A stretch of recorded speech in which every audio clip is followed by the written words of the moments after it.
Alright, we're back in Overwatch. We're watching Overwatch.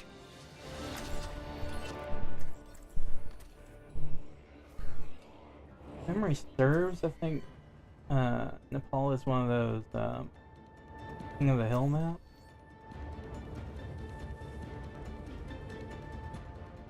Or like instead of, you know, like escorting the payload, you're fighting over a specific. Yep. That's 2 out of 3. My favorite map in all of Overwatch is a King of the Hill map. Ilios. That's the one where more often than not you'll see me post crazy shit because one of the objectives on the Lighthouse map in Ilios basically surrounded by edges on 3 sides. So, you know, there's like the very front end where you don't want to go because, you know, you'll just get shot down because there's all this open space. And then there's like, you know, 3 places that are along, you know, edges that I can knock people off of. And that's just a great time for me because I will just hide off and wait for them to walk around one of those sides and then just send them off to their doom because I'm an asshole and I enjoy doing that. So is the control point going to unlock neutral or is it going to unlock on the side? It'll unlock neutral. Okay. But since, you know, it's basically the same rules as, you know, capturing, you know, any other objective. If we've got more guys on it and everybody's out, then we'll capture it quickly.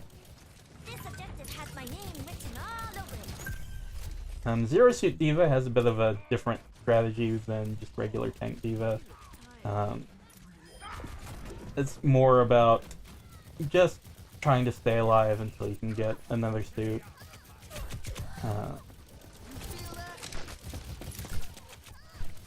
You have to really get used to her gun somewhat because the bullets are pretty slow. Yeah, they're pretty slow moving, but they're damaging. So you have to figure out how to lead them a bit.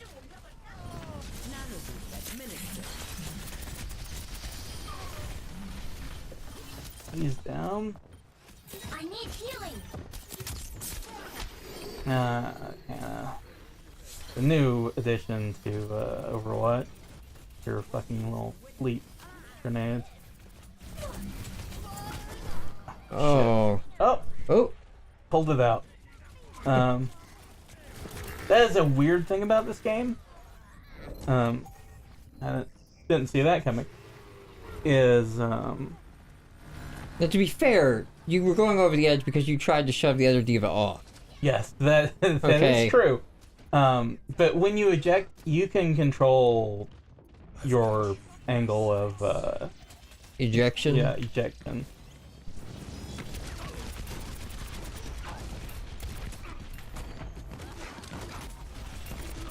Also, D.va's guns are supposed to be used up close, but if you know enough about how these bullets spread at distance, you can use it at mid-range pretty reliably.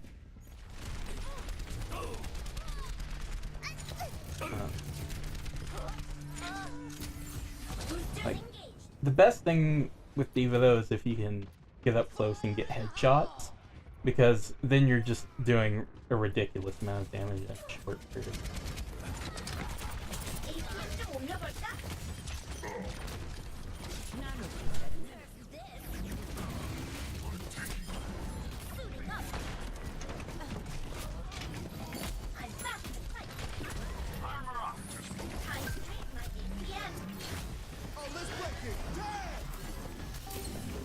Cool.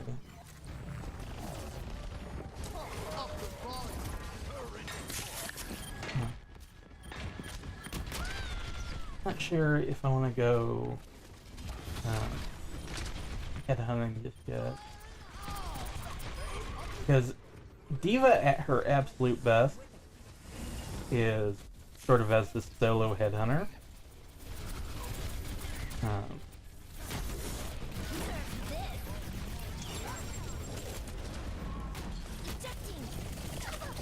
Because you can use her boost to really, you know, the way most characters play is, you know, You run from your respawn point to the objective, they run from theirs, and you meet in the middle and you fight. A D.va can go just right past all of that and go back to where they're, where the area where they're spawning from, and you can just get behind them and start taking people out. As they spawn in? Well, not even as they spawn in, but as they push in, because they're always pushing in from their side. Right.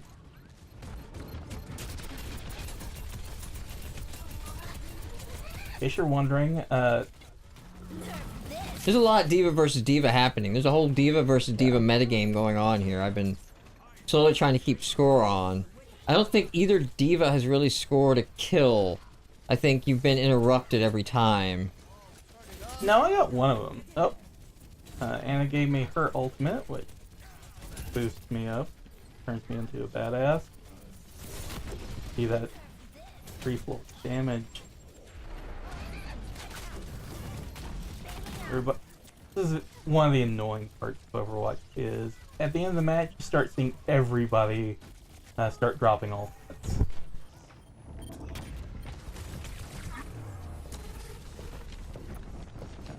You just hear all the catchphrases all at once and you're like, fuck man, just stop that shit. Well, I mean, that's the MOBA tactic too. You know, you just go in as a team and pop all the ultimates together. But in, like, Dota, you could then set a respawn, like later in the game, the respawn gets to be a minute. Right. And if you can knock out the team, even just 2 at once, and it's 5-on-3, you can do a lot in that minute, so it makes it more worth it. Here, it's just like you're back in 5 seconds. Wait, 99 to 99. Yeah. Are we tied on King of We're the Hill? tied. So it's gonna come down to whoever. Because you can't get 100% on that, or can you? Well, you have to, figure out the objective, and it's basically like, you have to capture the objective and have it under your control and have nobody else in there. Because overtime won't persist as long as there's somebody from the opposing team in the objective area. But the nice thing, they have patched it so that the overtime bar goes down a lot faster as overtime progresses. Like, you see how fast it was there. Right. And part of that is because of really, really fucking annoying tracer players. Because they'll just teleport in and out, reset the it. clock, and go right back out. And then they'll go hide somewhere and just keep doing that until the teammates show up. Here's my Space Jam. Nice. Oh. Welcome to the Space Jam. Come on, slam. Think you can keep up with me? I did have her remote set to the one that just shoots off disco lights and she dances around. Oh, that should be nice. Yeah, that one's fun.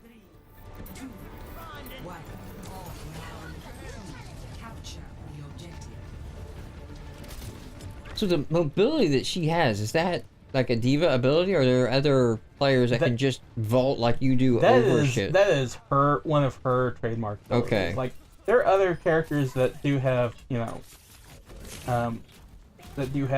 mobility options, but hers is the only one that, allows her to vault quickly in that sort of manner.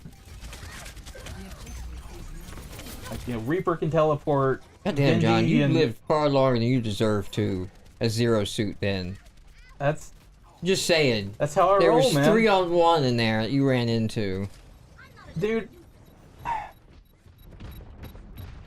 if it's bragging, it's bragging, but if it's true, it's true. True, right, yeah.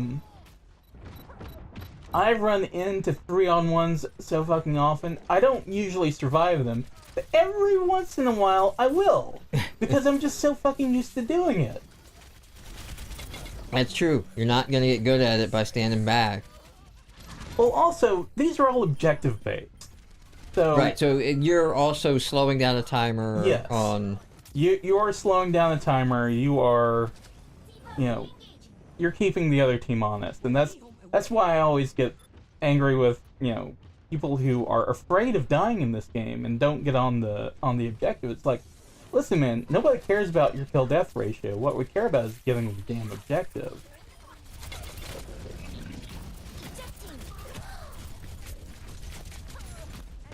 But nobody, as you can see, nobody's at the objective. Yeah, you guys need some players in there. Yeah. They're racking up. Yeah. Fast. I mean, I'll get my ult here soon, but they'll just run away. I mean, you can see where my teammates are, and they're just all, like, they're running around the objective, but they're not actually, going in here and engaging and all. Yeah, your ult up. Alright, so I cleared everybody out, and everybody was actually willing to get in here for a minute, so an ultimate well spent. You can shoot down his ultimate, but it's tough to do. You usually have to catch it like way in advance. Where is the rest of the blue? They're all fucking standing outside, man. They're just chilling out. Like, these fucking... Let's see, who else is on my team? Okay, 2 fucking Junkrats, so they don't engage anybody. Somebody dropped. I've got my support and another tank that I've not once seen do You anything. guys already have a win. I don't understand. Get in there. I understand why somebody dropped. I mean, like you said, Yeah. we already have a round. I mean, even if we lose this round, it's not... Also, I just want to go on record. If you're one of those people that plays a console FPS, and your strategy is when you get into a fight with somebody, you start jumping around like an idiot, you're a terrible person. And you need to go die. Is this game not... because usually that jumping around, is to dodge, but... Yeah. Wow, that thing was slow going. Oh, objective failed. Okay, it was the ending. I thought you were, like, having some serious FPS issues happen at the end there. Yeah. Alright. Frames per second, not frames per second. Yeah, maybe that jumping around is just an ingrained FPS behavior. Like, well, it's specifically for consoles because you can't, you can't follow it as quickly as you can with a mouse. You have to actually do some work. And we are playing on PS4. Yeah, so I was talking to some people about this, and they were like, "Oh, no, you people on PlayStation 4, you're using keyboard and mouse," and I was just like, "Oh, wow, really? Like, I didn't know you could plug in a keyboard and mouse to PlayStation 4." Oh, yeah, you can. I looked up that shit. You can't. You have to buy a $100 emulator box that basically emulates the PlayStation controller from a mouse and keyboard. And it's like, that's not the same thing, guys. I wish that you could buy the PC version and opt into, like, controller-only matches, Yeah, that's one thing I do wish that they would do is so that you could cross-play and stuff like that. yeah, Street Fighter V's matchmaking has it where you can turn crossplay with you can choose to turn off or on specific platform. So if you don't want to play with anybody on PC, you can turn that off. He's trying to get shot by 4 people at once. Cause I grew up playing Doom and Quake 3 Arena and Unreal Tournament and all that. But my old age, man, I'm happy to be on the couch with the controller and play my shooter. I don't necessarily need aim assist on, but the game pace, to be a little bit slower than... Yeah. Not too long ago, I keep thinking I might do this for the channel at some point too. Just do a playthrough of Quake. Because I loaded up Dark Quake or Dark Engine or something. Dark Souls Quake. Yeah, it's not Dark Souls Quake, but it's called like Dark something. Edgelord Quake. And it's a rewrite of the engine, and Yeah. then you give it your Quake install directory so it can get the maps and assets and everything. But basically, so it can like unlock all the super high resolutions and upgraded textures and everything. Right. But man, I forgot how fast that game is. Like movement speed and like, you could not play Quake on a console without a massive rebalance. Is this just gonna be like a wire-to-wire win for us? They haven't even gotten on it yet, have they? No, they haven't. Oh, and here's the playbook on fighting a Genji, because they all do this. They're all the same person. They're a Genji hive mind. Fire a few shots and wait for them to start doing that reflection ability that they have, and then just run up and punch them in the face, like the little bitch that they are. Because all Genji players are little bitches. They throw some stars, they do their little sword slash, and then they double jump and run away because they don't want to fight. You don't have to hold back, John, for the channel. You can say what you think. Oh, okay.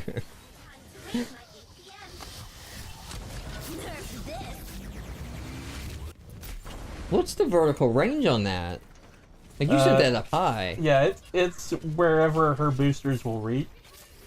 No, I mean from the explosion. Oh, it's a little bit more than what the on-screen explosion is.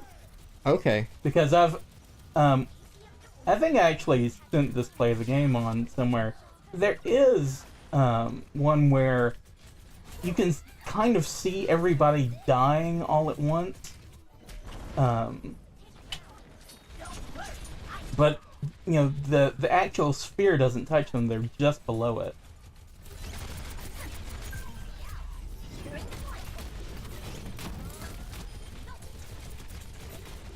When you boost forward and then run into another player, is that damage? Yes, it Okay. does damage them.